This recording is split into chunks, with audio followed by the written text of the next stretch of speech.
Oke, kembali lagi bersama saya Ihsan Citabung di ngos-ngosan, ngobrol santai, ngobrol bareng Ihsan.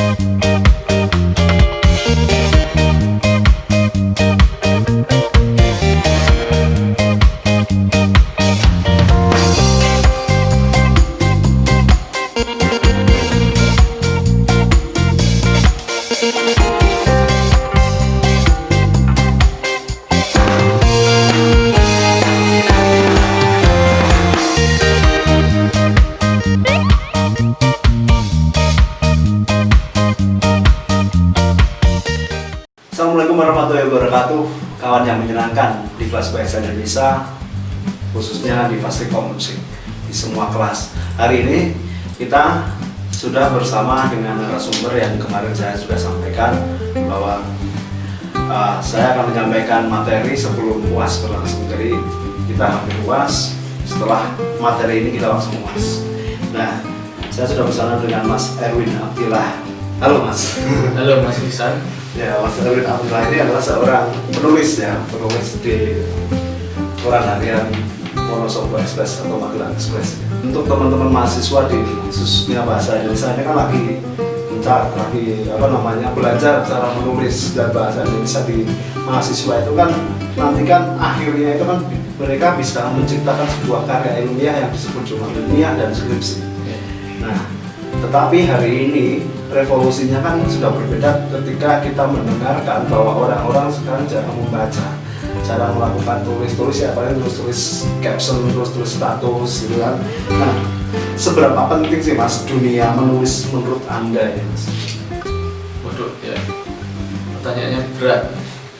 Jawaban seberapa penting bagi saya sangat penting, karena menulis itu pekerjaan sehari-hari sebagai jurnalis. Dan justru tadi Mas Ihsan bilang sekarang banyak menulis caption. Itu adalah jenis tulisan yang paling dasar. Captioning atau memberi keterangan itu yang paling dasar. Jadi kalau kita memberi judul lalu kita ngasih caption, itu sudah dasar dari menulis yang mungkin yang nanti akan jadi tulisan panjang. Dan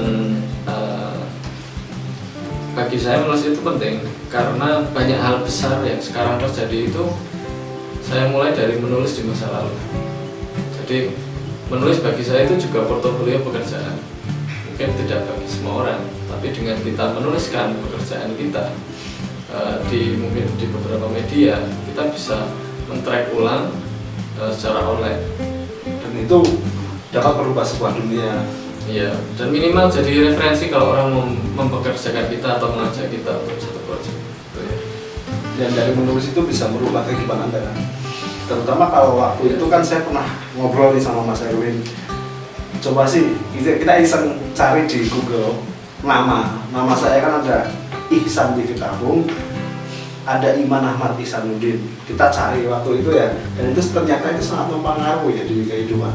Iya, itu namanya self googling ya, atau mencari diri sendiri. Jadi kadang kita mencari satu nama yang keluar foto orang lain atau tulisan orang lain atau identitas orang lain, itu berarti kita belum searchable, dalam artian kita belum mudah dicari. Kalau pertanyaannya apa?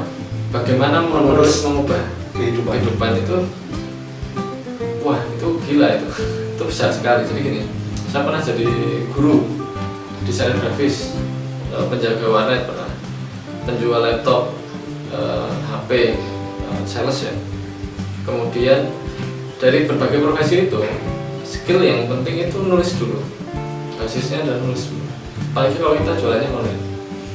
Nah, setelah itu saya jadi penulis konten. Penulis konten harus bisa menulis kan. Tapi untuk bisa menulis satu konten, kita harus cari konten. Nah, yang kembali lagi, untuk apa kita nulis? Kalau untuk menjual, jadi kita harus belajar menulis untuk menjual. Berarti ada tujuannya sendiri ya, menulis itu untuk apa? Kalau Mas Erwin sendiri menulis itu sebenarnya untuk apa sih? Kalau bagi saya, ya menulis itu kita ibaratkan kayak ngomong sama orang. ibaratnya kalau gini, gagasan kita itu kan ada dalam kepala, idealisme kita ada dalam kepala, tapi untuk mengeluarkan itu kalau ngomong pakai mulut, tapi kalau tertulis ya pakai tulisan, makanya harus benar-benar jelas tulisannya. Dan saya pernah baca buku, kalau kita menulis, kita sudah mati pun kita masih bisa ngomong sama orang banyak. Iya benar. Nah, awal Anda menulis itu seperti apa sih? Pertama kali saya menulis ya untuk orang banyak itu di SMA. Saya kelas 2 SMA memulai buletin sekolah, kebetulan belum ada, tahun 2002 kalau tidak salah. Nah, saya waktu itu masih minim pengetahuan mencetak seperti apa. Itu saya fotokopi, saya perbanyak. Begitu tulisan saya, gagasan saya dibaca orang lain, saya tahu prosesnya seperti ini ya, kritik orang seperti ini. Tanpa orang tahu itu yang nulis saya. Nah, akhirnya saya ikut pers mahasiswa waktu kuliah, dan saya lihat perubahannya lebih besar lagi. Dan sampai saya pernah kerja di perusahaan digital gitu ya, digital marketing. Menulis itu, sekali kita menulis gagasan yang bagus, kita sebarkan. Kalau itu viral, itu selamanya kita akan dikenal. Ya. Misalnya ada orang yang viral lewat Line Today, kan ada ya kan? Kayak masuk Pak Eko itu viralnya lewat Line Today, salah satunya. Besar besar juga besar karena medsos juga ya. Iya kan? Twitter misalnya. Kita nulis kata-kata di Twitter, kata-kata yang pas sesuai dengan segmen kita, maka kita akan mudah dikenal. Ya. Terus tulisan kita sesederhana apapun, misalnya kalau bagi saya sekarang yang penting adalah mengabadikan sesuatu untuk dipelajari orang lain. Misalnya gini, salah satu yang saya kerjakan terakhir ini adalah penelitian budaya dan sejarah. Kalau saya nulisnya asal, tidak cermat dan salah, nanti orang yang akan meneliti itu bisa salah juga. Titik, koma, kata, huruf. Berarti saya harus hati-hati. Tanggung jawab seorang penulis besar ya. Besar sekali karena kita mengubah masa depan, cuma masa sekarang. Penulis itu merubah masa depan. Jadi benar sekali, ketika kemarin kita materi pertama adalah kata baku, kemudian tanda baca, terus kemudian kita sampai kepada kalimat, paragraf, jenis-jenis paragraf. Itu karena tadi harus disampaikan Mas Erwin, ketika titik koma pun salah, maka itu sudah salah arti. Nah, sekarang kan Mas Erwin tulisannya banyak sekali. Kalau kita cari di Google kan Erwin Abdullah banyak lah, bisa dikatakan ratusan lebih. Nah, bisa dikatakan sebagai eksporter sekarang. Jika bisa mengulang waktu, apa yang akan dirubah dan tetap menjadi penulis? Kalau saya bisa mengulang waktu atau ketemu saya sendiri itu 15 tahun yang lalu misalnya, ya saya akan lebih rajin nulis. Dalam artian yang tadinya saya agak malas-malasan akan, oh ini lihatnya buat besok. Jadi menulis sekarang itu dampaknya tidak sekarang. Yang paling instan hari berikutnya. Tapi bisa sampai tadi, ketika kita sudah mati, meninggal, mungkin anak kita, mungkin orang-orang yang suka gagasan kita itu juga tergugah. Contohnya orang-orang yang menulis dan dikenal kayak Pramudia atau Nahdini yang sudah meninggal. Itu anaknya Pierre yang menciptakan Minion itu saya yakin juga terinspirasi ibunya yang menulis. Dan Minion anak sedunia tahu siapa Minion, tapi kan dari inspirasinya dari anak. Jadi memang jangka waktu tulisannya itu tidak ada batasnya. Ya, kalau yang paling penting sebelum, kalau misalnya dulu saya mau ngomong pas muda itu apa yang harus dilakukan? Banyaklah bertanya. Jadi bertanya itu nggak cuma asal bertanya sih, non sebune asal bertanya nggak, tapi bertanya untuk mencari benang merah dari sesuatu sampai ketemu. Benang merah sesuatu sampai ketemu. Dan apa itu kalau misal nanti di mata kuliah metode penelitian adalah metode penelitian kualitatif ya. Kualitatif. Jadi pengumpulan data-data melalui kalimat-kalimat itu adalah metode penelitian kualitatif. Dan di situ dari semua data itu bisa kita kumpulkan menjadi tulisan. Mas Erwin wartawan nih. Kita biasanya melakukan wawancara, dan bisa jadi sebuah tulisan. Kita kan kadang lupa ketika wawancara itu semakin banyak. Ketika kita dikasih 30 rekaman wawancara, biar jadi satu tulisan. Tipsnya gitu. Kalau saya bayangkan judulnya dulu. Ada orang yang ngomong nanti tulis dulu baru judulnya terakhir. Saya enggak, saya judulnya dulu. Setiap saya ikut satu acara, kegiatan, saya nonton peristiwa yang besar itu, saya bayangkan nanti yang kecetak di koran saya itu yang besar itu ini, enggak, saya hapus lagi di pikiran ini sampai mungkin 3 kali bagus. Oke, judulnya ini, saya mengambil data ini. Jadi daripada kita wawancara 10 menit, kita mendengarkan orang ngomong 10 menit, mendingan kita wawancara 1 menit, tapi 1 menit itu kita tulis langsung. Ya, dan tips saya ketika kita merekam sekaligus kita nulis, karena kalau hanya merekam saja nanti kita harus buka lagi rekaman, tapi kalau nulis kita sudah punya outline. Itu kalau kita hadir dalam Iya, wawancara, tapi ketika kita menyimak dari sebuah wawancara. Nah, kalau itu kan kayak ini ya, studi pustaka. Jadi gini, sekarang orang-orang dimudahkan nonton YouTube. Nah, saya mau nulis satu subjek tentang alam, saya tinggal cari aja.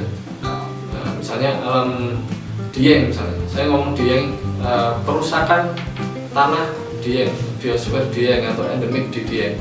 Saya tinggal cari contoh-contoh dari luar negeri, 3 atau 4 video, saya cari yang sama, terus saya aplikasikan di sini. Atau mungkin ini acara-acara ini bisa dilakukan di sini. Jadi untuk membuat satu hipotesis, kan kita harus punya data-data nih. Nah, data itu kadang dari luar dengan kasus yang sama. Biasanya kayak gitu.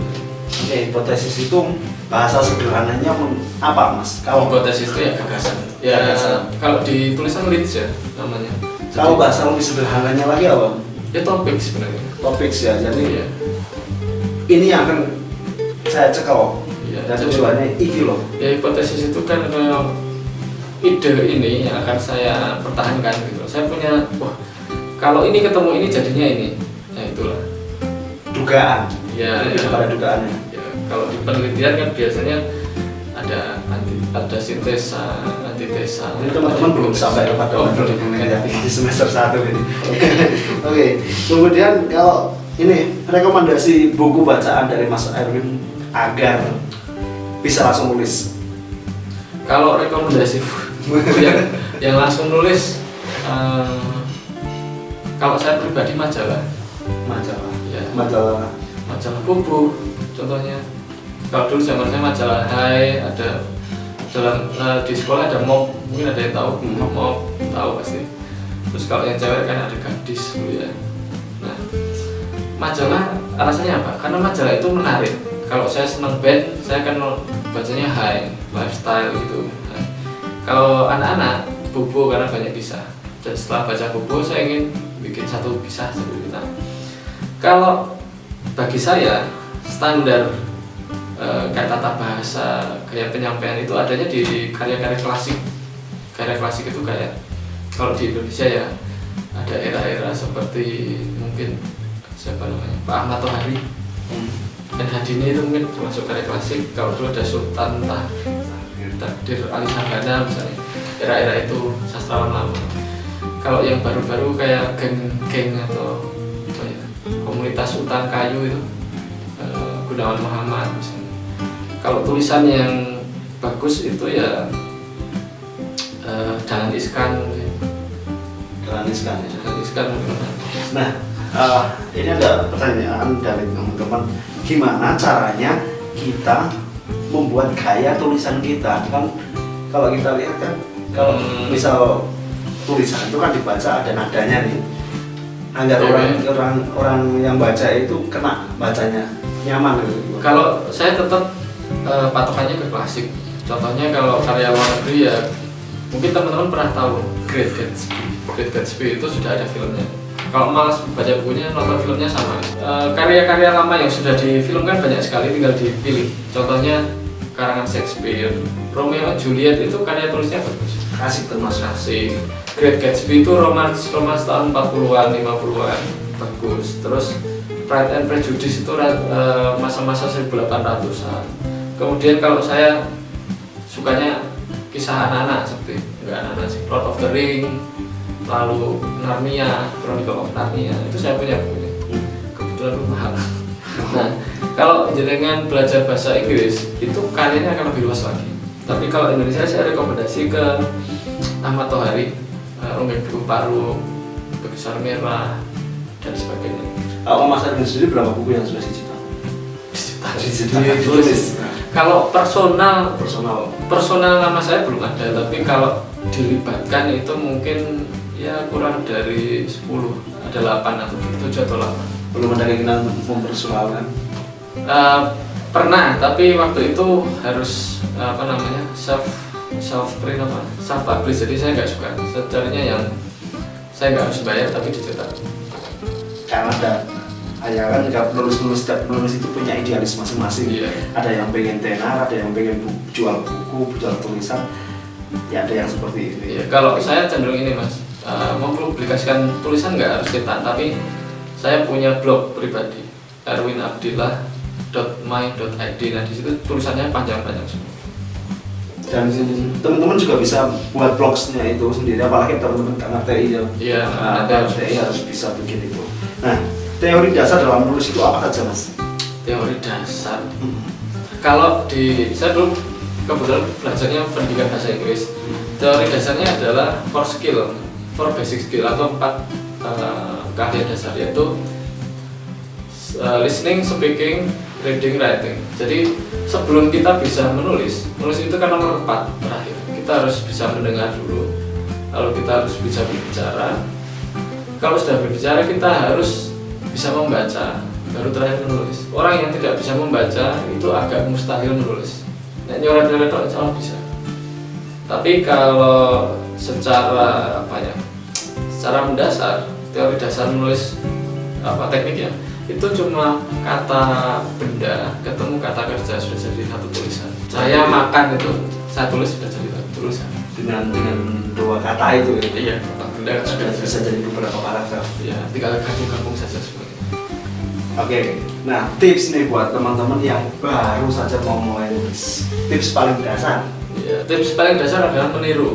Kita dari bayi bisa melakukan semua itu meniru. Bahkan orang yang paling hebat di NASA itu dia pasti meniru karya orang lain dulu. Dia teliti, dia perbaharui, perbaiki sampai jadi hal baru. Dan menulis itu kan sama dengan inovasi. Kita kayak mencoba. Orang kalau dikasih tulisannya Cak Nun, saya yakin jenengan kalau baca tulisannya Cak Nun mumpet. Tapi kalau dengar Cak Nun ngomong seneng, ya kan, dengan belum mudeng tapi seneng gitu.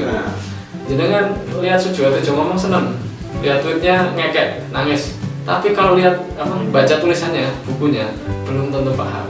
Nah, jadi gaya penulisan itu bedakan dengan suka atau tidak. Jadi gaya itu yang memang yang membuat daya tarik. Susah besar itu mudah dipahami bagi saya. Tapi saya nggak suka kayaknya.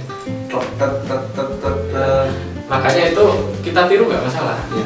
Kita tiru habis. Nah, yang bisa kita tiru itu sesuai nanti saya pengen, misalnya saya pengen jadi kayak Benar Muhammad Soben, mimpin sebuah redaksi majalah atau ya saya tak tiru habis. Dahlan Iskan tak tiru, catatan Dahlan DI. Tapi ternyata anak sekarang itu lebih banyak meniru influencer. Ya, nah jadi terserah nanti kalian mau jadi apa, tirulah orang itu. Dan tidak ada aturan sendiri untuk siapa meniru, bebas ya? Bebas, tapi jangan kebablasan. Karena di satu tahap kita harus punya gaya sendiri. Apakah kalau kita mau menulis itu harus menggunakan kata-kata baku di dalam tulisan kita? Sebenarnya tergantung tujuan. Tapi kalau bagi saya lebih bagus kata baku. Kenapa? Misalnya gini, medsos yang baca itu hampir semua segmen orang, semua umur. Kalau kita nggak pakai kata baku, mungkin di beberapa rentang umur tidak akan membaca. Begitu pula kalau kita mencetak atau mempublikasi karya tahun ini 2020 dibaca tahun 2040, nanti gaya bahasa orang itu akan berubah terus. Kalau kita nggak pakai kata baku atau kalimat baku, nanti orang itu akan susah sekali memahaminya dengan konteks budaya yang saat ini. Kita memahamkan orang new normal itu seperti ini loh, kita nggak boleh sembarangan. Tahun 2050 hal ini nggak ada, jadi dia nggak akan tahu. Dulu tahun 1950, 1940 yang namanya kaset tape atau kaset itu yang roll itu nggak ada.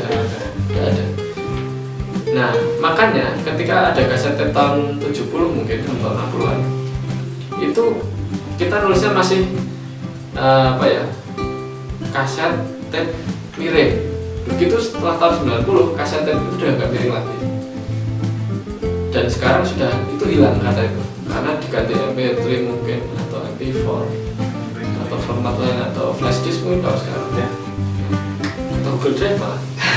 Jadi kalau kata baku itu penting karena memang ketika nanti teman-teman bikin jurnal ilmiah pun dituntut untuk menggunakan kalimat dituntut untuk menggunakan kata baku. Ketika kalian mau menulis di majalah pun kalimat baku juga. Kemudian kenapa di skripsi juga harus menggunakan kata baku, kalimat baku? Karena nantinya ketika ditranslate ke menggunakan bahasa Inggris pun mereka juga mintanya kata baku ya. Iya, karena orang luar negeri itu yang baru belajar bahasa Indonesia atau translator akan cari tata bahasa yang bagus, ya SPOK. Oke, jumlah kalimat pada paragraf yang paling efektif ada nggak sih? Kalau di penulisan ilmiah kan deskriptif ya biasanya menjelaskan itu harus bagus. Tapi kalau di karya lain seperti buku, novel, fiksi dan lainnya itu nggak ada. Bahkan satu kata jadi satu kalimat jadi satu paragraf. Satu kata, satu kalimat jadi satu paragraf. Ya, misalnya ada orang ngomong nelangsa terus titik itu sudah bisa jadi satu paragraf. Satu kalimat, satu paragraf. Padahal itu nelangsa itu kan kondisi ya kata keadaan ya, atau cuman apa ya, aduh titik, jadi terpisah dari paragraf utama menjadi kata penutup gitu, itu paragraf penutup. Artinya nggak ada batasan. Sebenarnya nggak ada batasan, tapi kembali ke Jurnalis. hukum tata bahasa. Kalau saya belajarnya dulu Noam Chomsky kalau nggak salah. Aliran Chomsky itu meyakini semua tata bahasa itu dasarnya cuma satu, noun plus verb atau kata benda ketemu kata kerja, jadilah satu kalimat.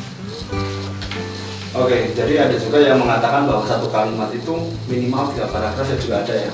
Ada, maksudnya satu paragraf harus minimal 2 kalimat, 3 ya. Kalau satu kalimat 50 kata. Kan juga bisa, itu kan tergantung sama jurnalis apa namanya, penulisan dari sebuah tulisan tersebut. Iya, tapi kalau dulu saya belajar gini, kebetulan saya pakai buku panduan standarnya Jawa Pos. Jawa Pos itu lebih memilih kalimat-kalimat pendek. Misalnya gini, kegiatan ini dilaksanakan Senin berapa November di udah selesai. Singkat ya, kegiatan kunjungan ini dilakukan di Pendopo Wakil Bupati pada tanggal sekian-sekian titik. Ya, baru nanti kalau menjelaskan oleh siapa, di siapa, kalimat sendiri. Kalimat sendiri? Iya. Oke, bagaimana tips nih Mas buat agar tulisan kita itu banyak dibaca orang? Banyak. Kalau masuk di koran atau media itu pasti banyak dibaca orang. Oke, kalau lain itu agar banyak dibaca orang adalah satu, kita harus punya medsos kalau sekarang. Medsos itu wajib. Jadi Instagram, Facebook, Twitter, WhatsApp, medsos bukan? WhatsApp medsos ya, sama blog minimal itu. Karena apa? Karena kalau kita cuma nembak satu Instagram terus misalnya dan kita tidak connect ke Facebook, itu bagi saya percuma. algoritmanya apa? Ya, karena algoritma terus insight angka itu dari Facebook semua. Dan itu kalau kita punya WhatsApp itu bisa lebih link ke banyak orang lagi. Nah, cara paling efektif bagi saya ini satu, kamu punya blog dulu atau punya website bebas, nulis di situ, lalu kamu ambil linknya kamu publish di Facebook dulu, Facebook atau WhatsApp bebas lah. Facebook nanti kamu mau ngetak orang atau enggak bebas. Kalau temanmu ada 1000, kemungkinan tulisanmu dibaca adalah 1000 orang.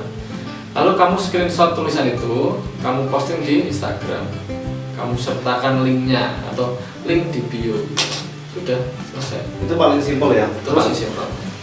Jika berhadapan dengan orang yang mau mulai masuk dunia tulis-menulis nih Mas, berhadapan langsung, yang mau masuk dunia tulis-menulis, Anda akan pesan apa nih buat mereka nih? Teman-teman juga kan mungkin yang pasti karena mereka akan berhadapan dengan dunia tulis-menulis ketika nanti skripsi. Kalau saya ketemu diri saya 10 tahun yang lalu ya, masih kuliah gitu, saya ngomong, kalau kamu nulis, kamu harus konsisten. Jadi gini, kalau kita memulai satu blog atau satu kanal tulisan 10 tahun yang lalu, hasilnya kita tidak menuai itu 2-3 tahun setelahnya, tapi mungkin 5-10 tahun. Karena kalian sekarang semester berapa ini? 4 atau berapa? Semester 1. Oh, semester 1, bagus. Kalian semester 1, nanti kalian pas mau lulus itu kalian harus mengkapitasi harta benda kalian secara intelektual. Jadi tulisan ini adalah harta kita secara intelektual.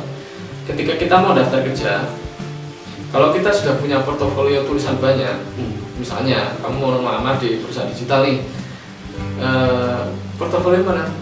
Kamu ngasih satu link dan blogmu itu ternyata rame, banyak di share, ratingnya tinggi. Dia nggak usah ngomong apa-apa, udah kamu diterima aja lah, ngapain lama-lama, udah kamu nulis konten. Itu yang dilakukan sama Jessica Iskandar ketika ketemu sama bule. Harus Junaid. Ya langsung di Google.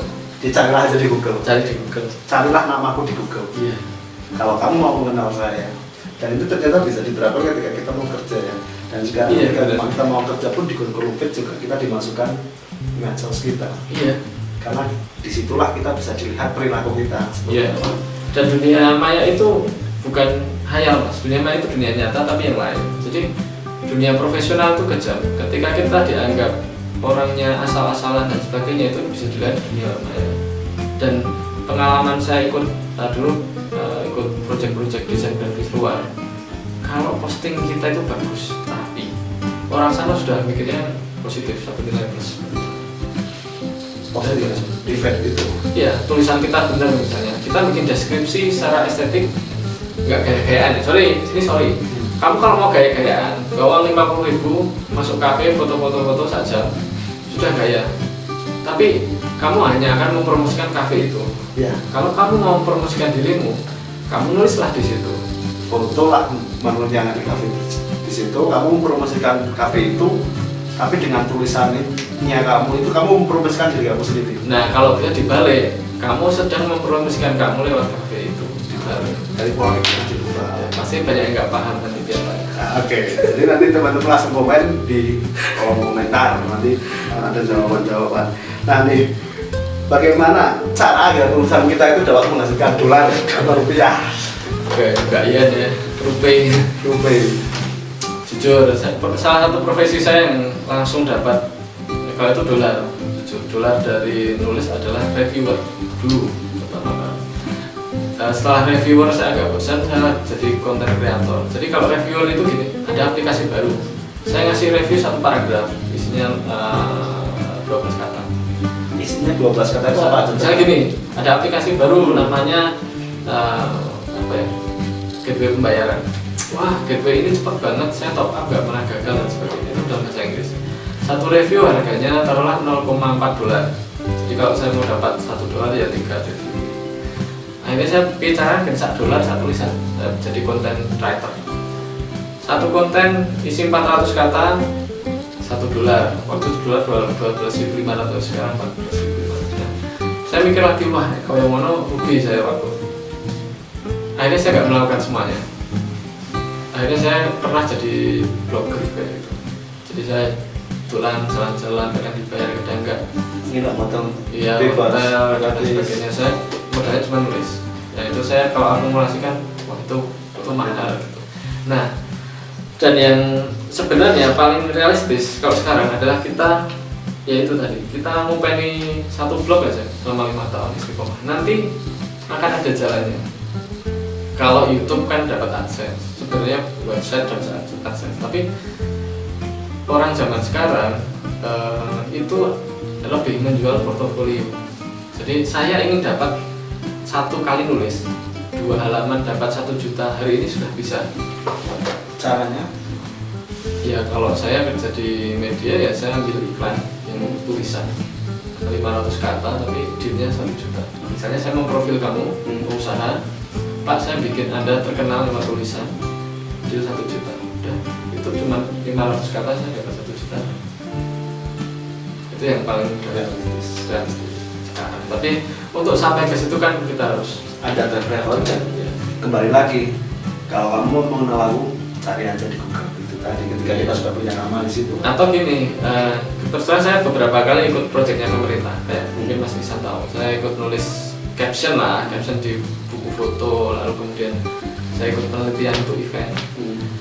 Itu secara nilai menulisnya mungkin bagi mereka nol, tapi upah yang saya dapat itu kayak saya kerja 2 minggu kayak kerja 2 bulan. Jadi secara tidak langsung karena saya dipilih karena oke bisa nulis, kita karyakan untuk penelitian. Sekarang kemarin saya juga terlibat di ensiklopedia Wonosobo terbit Desember besok insyaallah. Itu juga menghasilkan dolar Mas, rupiah, karena itu memang ada budgetnya. Dan secara tidak langsung pun menulis merubah dunia kita yang Mas Erwin dulu wartawan, sekarang sampai sekarang masih wartawan juga ternyata bisa melibatkan saya ke Dewan Riset Daerah juga. Iya, itu salah satunya kebetulan, dan itu saya tidak daftar kebetulan. Artinya dipilih. Iya, artinya dipilih. Jadi orang lain akan mengenal kamu, bukan hanya kenal, tapi lebih mengenal kamu dengan tulisan-tulisannya. Nah, sekarang ada 1, 2, 6 pertanyaan yang sudah saya pilih. Apa yang menginspirasi Anda sehingga menulis cerita seperti ini? Mungkin apa yang menginspirasi Anda sehingga Mas Erwin itu menulis tulisan-tulisannya Mas Erwin yang sudah ditulis itu? Iya, kalau itu tumbuh ya, maksudnya berkembang. Kalau dulu saya pertama pernah saya pengen terkenal jujur, tapi sempat kayaknya nggak masuk akal. Saya di foto nggak bagus, video nggak bagus. Tapi mirip gitarisnya itu kan? Iya. Lalu yang kedua saya pengen dapat uang dari tulisan. Alhamdulillah sudah tercapai. Yang belum ya itu menerbitkan buku, tapi saya nggak usah bayar kayak gitu tuh, insya Allah nanti bisa. Nah, apa tadi pertanyaan motifnya ya? Motivasinya apa yang menginspirasi? Apa yang menginspirasi? Nah, beberapa yang menginspirasi saya itu malah orang-orang yang sekarang sudah meninggal, kayak penulis luar.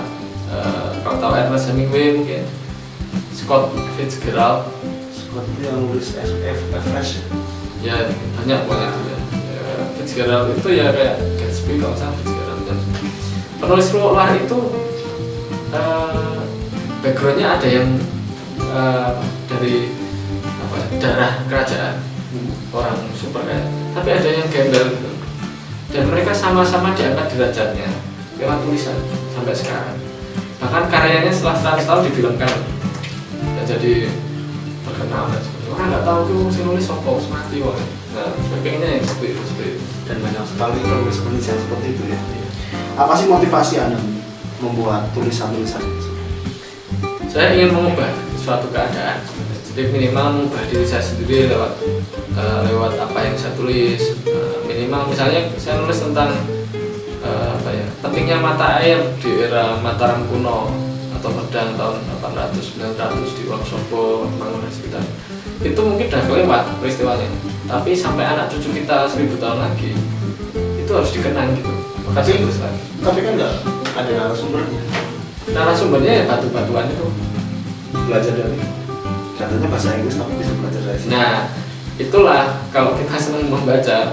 Jadi gini, sebenarnya misalnya saya pengen nulis satu buku ini belajar magang ya. Saya pengen nulis buku ini, itu nggak perlu saya harus belajar bahasa India, saya harus belajar bahasa Sanskerta. Saya tinggal cari orang-orang yang bisa. Saya masukkan ke tim, saya susun, dan narasinya single narasi saya sendiri. Dan mereka sudah cerita. Nah, nanti saya ramu itu menjadi tulisan saya. Jadi gitu. Iya. Nah, titik jenuh ketika mau menulis kan ada titik jenuhnya ketika kehilangan inspirasi. Ada namanya deadline. Gimana cara mengatasinya itu? Kalau di kerjaan deadline itu kan wajib. Misalnya kalau di tempat saya tulisan iklan itu paling maksimal jam 9 malam. Tapi kalau di kerjaan lain deadline itu urusannya profesionalisme. Ya, di luar ya pekerjaan. Maksudnya gini, sekali kita dikenal sebagai orang yang telatan, mesti telat Dino, itu mesti telat 2 hari dan juga. Itu orang akan mikir, aduh kalau diajak job ini telat gak dia? Dan itu akan namanya membentuk. Iya, itu mempengaruhi. Jadi gimana caranya agar kita itu gak kehilangan inspirasi? Ya kita tetap pada tujuan utama. Saya pengen kaya, kalau belum kaya jangan berhenti dulu. Kejarlah tujuan itu ya. Iya. Ya, Kalau pengen ganteng ya lebih cari deh. Pasti. Nih, ini ada lagi 1, 2, 3. Apakah cerita yang Anda buat merupakan pengalaman hidup Anda atau hanya sekedar mengarang dari pemikiran halusinasi Anda sendiri? Pernah nggak pengen seperti itu? Kalau yang namanya karangan, saya pernah bikin karangan. Karangan itu harus mengarang, harus halusinasi mungkin. Tapi biasanya terinspirasi oleh karya nyata.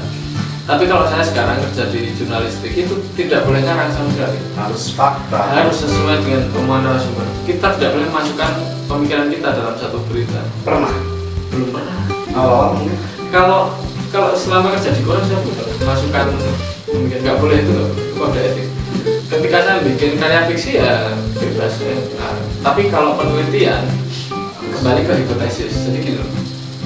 Ada satu hal yang mungkin tidak ditemukan orang sebelum kita yang meneliti. Ya misalnya gini aja. Saya menemukan bahwa di Gunung Sindoro itu dikelilingi sebuah cincin candi misalnya. Nah, di tempat-tempat itu kayak ada satu tanda. Biasanya di atasnya candi atau di bawahnya candi itu ada kayak embung yang besar gitu, ada kolam yang besar. Di dekat situ ada yoni atau ada nandi. Itu kayak template gitu. Nah, kalau saya punya hipotesis saya tuliskan. Nanti orang lain yang nyari tinggal, oh ini sebagai hipotesis. Dan orang lain lah yang memutuskan itu. Siap, semudah. Oke, apa tips memilih gaya penulisan yang bisa menarik si pembaca? Itu tadi udah dibahas ya. Tapi secara yang paling lugas adalah kalau jenengan pengen dibaca, carilah segmen dulu. Jangan nulis dulu, tapi cari segmen dulu. Aku mah nulis dulu sopo. Nah, nulis gak sopo sing diluru apa. Dan yang paling penting adalah tulislah sesuatu yang belum pernah ditulis, tapi orang ingin baca. Itu yang saya harus berpikir out of the box. Jadi buat kalian semua yang pengen nulis itu tadi caranya seperti itu.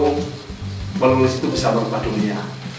Closing statement mas buat teman-teman mahasiswi ini yang kuliah di bahasa Indonesia di sini, itu apa mas agar mereka itu bisa skripsinya cepat rampung, jurnal ilmiahnya publish ke Scopus, mengikuti terus jurnal ilmiahnya terbit di mana-mana. Kalau dari mas, kalau menurut saya yang paling penting di dunia kenulisan itu konsistensi dan reputasi. Usahakan sesuai dengan target kita. Kalau misalnya pengen cepat lulus, jangan bikin judul yang terlalu aneh lah. Cari yang sudah diteliti orang, tapi dia kayak belum selesaikan. Atau konsultasi ke Bapeda Wonosobo atau ke Dewan Riset Daerah, nanti insya Allah saya bantu. Selama di Wonosobo saya sudah bantu sekitar 6 orang sampai lulus penelitian budaya tari topeng Lengger, ada yang Janti, ada yang beberapa desa budaya. nah ini yang teman-teman pasti komplit yang bisa masuk ke situ. Bisa, nanti tinggal ambil aspek apanya, aplikasi. Kebetulan saya kan mengembangkan aplikasi juga, tapi ya startup ya. Yang namanya pasaran. Belum di launching. Itu teman-teman bisa penelitian di tempat-tempat saya juga. Boleh. Gratis. Jadi kalau saya sendiri dulu ketika mau membuat sebuah tulisan jurnal ilmiah, itu saya pertama kali nulis sampai terakhir itu satu tema multimedia. Jadi semuanya temanya sama sampai saya lulus S2 pun saya tulisnya multimedia semua. Jadi teman-teman juga harus memikirkan itu mulai sekarang. Itu saja, terima kasih buat Mas Erwin, terima kasih buat semuanya. Saya Sandy Tabung dan Mas Erwin Abdillah. Assalamualaikum warahmatullahi wabarakatuh. Oke kawan-kawan yang menyenangkan, jadi ini sedang kelas bahasa Indonesia lanjutannya dengan podcast tadi dengan Mas Erwin. Sekarang Mas Erwin yang akan kasih soal UAS buat teman-teman. Gimana soalnya Mas Erwin? Oke, soalnya sederhana saja, teman-teman menulis sebuah tulisan dengan format minimal 300 kata.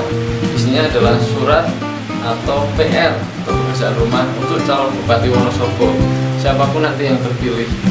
Jadi nanti tulisan teman-teman akan dipublish di Akademisi Menulis. Ya, Akademisi Menulis itu ada sebuah blog akademisi.news.blog. Nanti dibuka di situ, teman-teman cari menu, kemudian kirim tulisan. Di situ ada satu form di bawah. Teman-teman bisa nulis nama, email, media sosial, nomor HP, tulisan. Ya, dikasih judul jangan lupa. Dan kalau mau menyertakan foto dan sebagainya nanti bisa menyusul. Oke, itu saja. Saya tunggu. Oke, terima kasih. Jadi teman-teman silahkan nulis, deadline-nya adalah di tanggal berapa ya? nanti dicek di sistem akademi. Oke, saya Sandi Fitabung, tapi buat semua yang terbaik.